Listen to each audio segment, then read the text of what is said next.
Banyak orang-orang membahas Mas Roy Suryo ini dari berbagai sudut pandang, positif, negatif, netral, dan sebagainya. Banyak hal sudut pandangnya. Nah, kami mencoba melihat Mas Roy Suryo ini dari sudut pandang yang lebih objektif ya. Salah satunya adalah mengapa Mas Roy ini sebenarnya membawa-bawa selalu ya, hampir selalu, membawa-bawa dokumen yang isinya ijazah fotokopi lah, atau yang sudah legalisir, atau ijazah lah pokoknya, baik ijazah beliau atau ijazah orang lain ya, dibawa-bawa terus. Apakah selalu ingin mempertontonkan ini ijazah-ijazah tersebut, padahal sudah acap kali disampaikan di berbagai media ya, ijazah-ijazah yang dibawa tersebut. Apakah beliau ini sepertinya kurang yakin bahwa masyarakat tidak yakin, atau masyarakat yakin, atau bagaimana untuk meyakinkan terus-menerus ya? Itu artinya ada kemungkinan ya, dugaan kami, ada kemungkinan beliau ini merasa apa yang dia sampaikan itu orang lain tidak yakin ya, sehingga dia selalu membawa-bawa untuk meyakinkan. Mungkin seperti itu ya. Nah, tetapi ini unik ya. Unik, kenapa? Karena jarang sekali orang ya, masyarakat umum lah ya, atau tidak lazim, biasanya tidak lazim ya, orang membawa-bawa dokumen-dokumen ijazah kemana-mana. Hampir ya, jarang sekali. Mungkin ya kami tidak tahu, mungkin ada ya, tetapi kalau kami perhatikan sepertinya sampai saat ini yang penglihatan kami, bisa saja salah ya, penglihatan kami hanya Mas Roy Suryo yang bawa-bawa ijazah kemana-mana dalam hampir setiap kesempatan. Hampir, bukan berarti selalu ya, tetapi paling tidak dalam 6 bulan ini. Nah, sebenarnya bagaimana cerita Mas Roy Suryo ini? Seorang politikus kah? Memang benar, tapi katanya sudah mengundurkan diri. Kita tidak tahu ya apa yang terjadi, namanya politik ya. Kemudian apakah seorang peneliti benaran? Nah, Faisal Assegaf mengatakan bahwa Mas Roy Suryo ini peneliti gadungan. Bahkan Bonatua Silalahi mengatakan etika kepenelitiannya ini diragukan atau bermasalah. Ini kita coba tonton dulu ya, apa yang dari teman-teman kita ya, dari narasi ini menceritakan Roy Suryo dari awal hingga sampai sekarang ini bagaimana sebenarnya. Simak dan jangan sampai di skip supaya bisa paham. Roy Suryo adalah seorang pakar telematika dan mantan politikus Indonesia yang pernah menjabat sebagai Menteri Pemuda dan Olahraga. Di bawah pemerintahan Presiden Susilo Bambang Yudhoyono pada Kabinet Indonesia Bersatu II. Ia pernah menjadi anggota DPR. Pada Juli tahun 2022, Roy Suryo ditetapkan sebagai tersangka karena mengupload gambar patung Borobudur diedit. Begini, kalau misalkan seseorang yakin 99%, kenapa dia takut pada 0,1% yang tersisa? Ini pertanyaan penting. Karena itulah yang terjadi pada Roy Suryo. Seorang mantan menteri yang merasa lebih yakin daripada universitasnya itu sendiri, UGM. Lebih yakin daripada penyidik Polda Metro Jaya. Lebih yakin daripada dokumen resmi, bahkan lebih yakin melebihi pemilik ijazahnya yaitu Pak Joko Widodo, ya kan? Nah, tapi anehnya guys, ketika proses hukum semakin dekat ke meja hijau, keberanian itu seperti mengalami gangguan, dan dari sinilah kisah satir politik Roy Suryo dimulai. Nah, dulu Roy Suryo adalah seorang pejabat, bukan orang sembarangan guys. Pernah duduk di lingkaran kekuasaan nasional. Intinya menjadi menteri lah, ya kan? Pernah jadi menteri atau menpora di era Presiden SBY. Nah, di layar kaca, dia juga gelarnya begitu keren mentereng, pakar telematika. Walaupun publik juga bertanya-tanya, karena apa? Dia adalah lulusan S1 Komunikasi dan juga S2 Kesehatan Masyarakat. Tapi biarlah. Mungkin agar supaya Roy Suryo ini tetap kelihatan keren di mata masyarakat. Karena kalau mendengar istilah pakar telematika, rakyat biasa bisa membayangkan sosok yang begitu canggih, setengah profesor, ya kan? Nah, setengah agen intelijen, dan mungkin setengah ilmuwan satelit. Kan begitu, betul tidak? Nah, tapi hidup memanglah penuh plot twist, guys. Alih-alih dikenang lewat plagiasi kebijakan yang besar, proyek ini justru makin identik dengan kontroversi demi kontroversi. Betul tidak? Nah, yang menuntut pendapat sebagian orang, alasan cari sensasi itu cuma satu, agar namanya tidak dilupakan publik. Dan puncaknya Roy Suryo ikut bermain di narasi fitnah ijazah Jokowi palsu. Ini menarik luar biasa tentang sosok seorang mantan Menpora ini, Roy Suryo.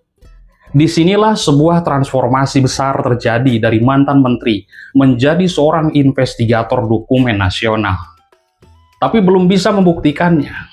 Kalau ada lomba mungkin begini, kita lomba memperbesar untuk scam PDF. Mungkin Roy Suryo inilah sudah level Grandmaster.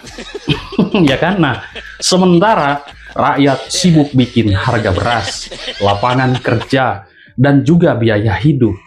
Roy Suryo sibuk memainkan narasi, meneliti pixel ijazah Pak Jokowi. Ini memang luar biasa, guys. Luar biasa, betul tidak? Ini tidak mengada-ngada. Isu ijazah Pak Jokowi sebenarnya sudah seperti sinetron tanpa tamat. Episode baru terus muncul, padahal penjelasan resmi sudah berulang kali diberikan. Oleh UGM, dia bilang itu UGM asli. Dokumennya ada. Penyidik memeriksa, dipastikan juga asli dan juga otentik. Tapi di tengah semua itu, Roy Suryo ini tampil seolah dirinya adalah seorang rektor utama validasi nasional. Seolah dia juga hakim agung fotokopi dan laboratorium forensik berjalan, serta penjaga gerbang kebenaran Republik ini. Itulah, ingat, seolah-olah ya. Nah, jadi seakan-akan keputusan final negara bukan institusi resmi, melainkan menunggu hasil Zoom 500% dari Roy Suryo. Ini luar biasa, guys. Ya kan? Nah, jadi dialah yang paling berhak menentukan ijazah seseorang itu asli atau palsu. Wah, wah, wah. Kalau begini terus, guys, bisa saja publik mengira Indonesia punya lembaga baru. Kan begitu? Badan Nasional Pengawas Scan Dokumen dan Kecurigaan Permanen. Sekretarisnya Dr. Tifa. Gila. Nah, Roy Suryo juga tampaknya berhasil menciptakan sebuah cabang ilmu baru forensik politik spekulatif. Ya kan? Apa metodenya? Begini, metodenya sederhana. Ambil isu lama, tambah narasi dramatis, bungkus dengan istilah teknis dan juga penelitian. Ya kan? Padahal mereka, Roy Suryo, Tifa bukanlah seorang peneliti. Ya, sampaikanlah ke publik dan tunggulah menjadi gaduh nasional. Hasil akhirnya apa? Roy Suryo bukan dapat Nobel Prize, bukan penghargaan demokrasi, tapi potensi jerat hukuman hingga 12 tahun penjara. Yang membuat cerita ini makin ironis, guys, adalah latar belakang daripada Roy Panci. Ya kan? Nah, ini kan aneh. Seorang peneliti aneh. Oke, baik. Roy Suryo, beliau ini berasal dari kultur ningrat Jawa.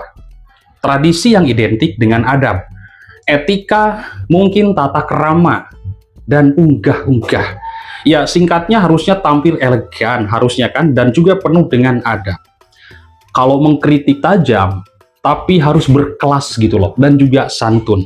Namun publik sering melihat hal yang sangat berbeda. Alih-alih seperti seorang bangsawan intelektual, narasinya kadang terasa lebih dekat dan mungkin kasar, bukan seorang spesialis. Ijazah palsu, mungkin buzzer. Kritik berubah personal, analisis berubah serangan verbal, penelitian terasa seperti roasting publik. Ya kan? Padahal seorang bangsawan sejatinya biasanya bertarung dengan argumen dan juga etika yang baik, bukan sekedar intuisi. Kan betul. Nah, ibarat dia ini punya warisan keris pusaka, tapi dipakai main masak-masakan. Inilah Roy Suryo kalau saya melihat. Narasi dari Roy misalnya begini ya, ketika tampil dia di media televisi, sering juga menyerang personal, merendahkan individu, menggiring opini, dan juga membangun asumsi tanpa dasar yang kuat, yang kokoh. Padahal, seseorang yang datang dari budaya adiluhung semestinya paham bahwa kritik berkelas itu tidak membutuhkan penghinaan. Bangsawan sejati biasanya bertarung dengan argumen yang santun dan juga berilmu, bukan dengan insinuasi, bukan pula dengan gaya yang membuat publik bingung. Apakah ini forum akademik atau sesi debat warung kopi? Nah, kan ini ya, bagian yang paling satir Roy Suryo. Bukan orang baru dalam urusan undang-undang ITE. Dia pernah terjerat, ya kan? Pernah merasakan langsung bagaimana dinginnya penjara. Pernah jadi narapidana. Roy Suryo pernah tersandung kasus Memes Tufa Borobudur itu kan, yang berujung hukuman penjara.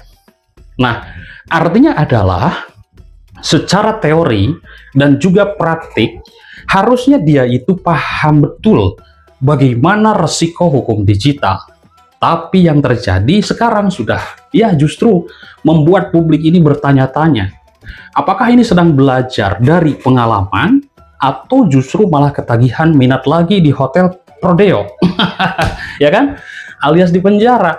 Kan biasanya orang kalau pernah jatuh itu akan lebih berhati-hati. Tapi ini seperti orang yang pernah jatuh ke lubang, kok lalu balik lagi ke lubang yang sama. Malah bawa senter, ya artinya adalah podcast, konferensi, terus masuk lagi ke lubang yang sama. Padahal ada pepatah mengatakan, ada keledai yang bisa jatuh di lubang yang sama, maka pepatah itu harus diganti. Hanya keledai lah dan Roy Suryo lah yang bisa jatuh di lubang yang sama. Ya, semua juga tahu guys. Ya, dia terpidana, kena undang-undang ITE. Bukan hanya serial Netflix, bukan juga membership tahunan. Tapi kalau pola terus berulang-ulang, publik bisa saja curiga. Jangan-jangan Roy Suryo ini memang kurang sehat. Ya kan?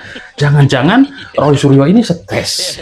Karena polemik ini makin memperkuat persepsi bahwa Roy Suryo semakin jauh dari citra negarawan atau teknokrat dan semakin nekat sekali atau semakin dekat dengan label figur sensasional, ya kan, agar dipuji oleh publik. Dan bagi sebagian masyarakat, ini adalah sebuah penurunan besar daripada mantan menteri menjadi tokoh penyebar fitnah, ijazah palsu, benci terhadap Pak Jokowi. Yang menjadi anomali nasional, Roy Suryo mengaku sangatlah yakin ijazah Pak Jokowi palsu, bahkan 99,9% keyakinannya. Angka yang terdengar sangatlah presisi sekali, seolah hasil laboratorium kelas dunia. Tapi muncullah pertanyaan sederhana guys, begini. Kalau benar yakin 99%, kenapa justru ingin kasus ini dihentikan sebelum naik ke pengadilan? Bukankah sidang adalah tempat terbaik untuk membuktikannya? Ini seperti siswa berteriak-teriak. Jawaban saya pasti benar. Tapi saat guru bilang begini, silakanlah kau maju ke depan. Tiba-tiba siswa itu marah beralasan, saya amnesia Pak. Disitulah publik mulai melihat bagaimana kontradiksi besar daripada Roy Suryo ini. Dia ketakutan karena keberanian opini ternyata belum tentu setara dengan keberanian pembuktian hukum. Ya kan? Nah, inilah Roy Suryo. Apakah mungkin Roy ini sedang melucu-lucuan?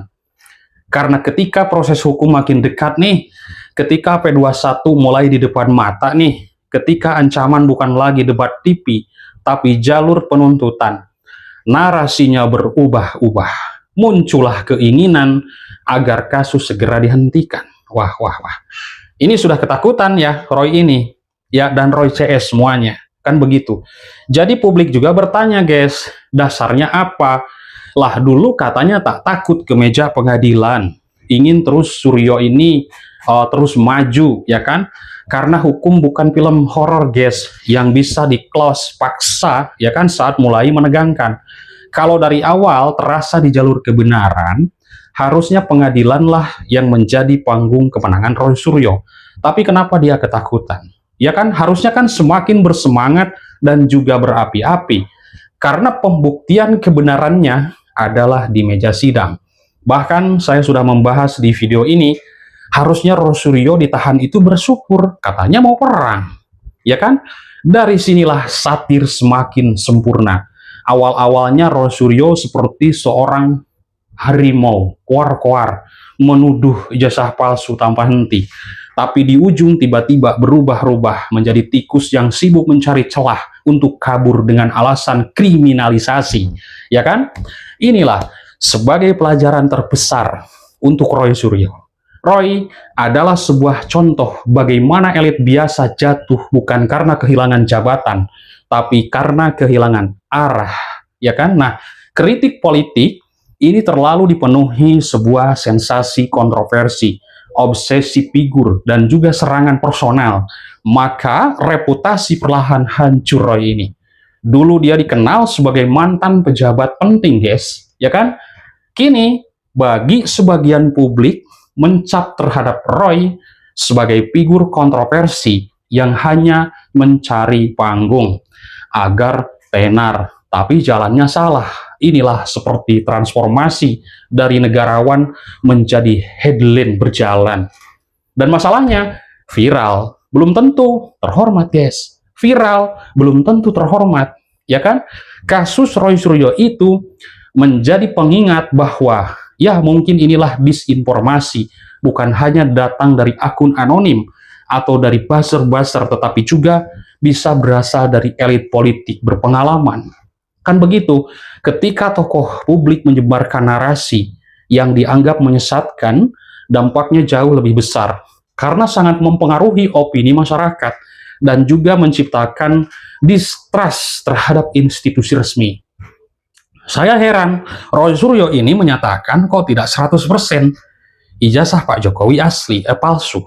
Ya kan? Malah 99,9%, yang 0,1%-nya kemana? Berarti dia tidak yakin dengan sebuah penelitiannya. Dia hanya ingin viral. Ya kan, dia hanya ingin mencari alasan ketika proses hukum mendekat. Banyak yang menilai Roy Suryo ini terlalu larut dalam narasi anti Jokowi, hingga terlihatlah bukan lagi sekedar pengawasan politik, melainkan sebuah konflik personal berkepanjangan. Dan disinilah bahaya besar bagi siapapun. Saat kebencian politik lebih dominan daripada rasionalitas, maka reputasi bisa runtuh oleh pilihan sendiri.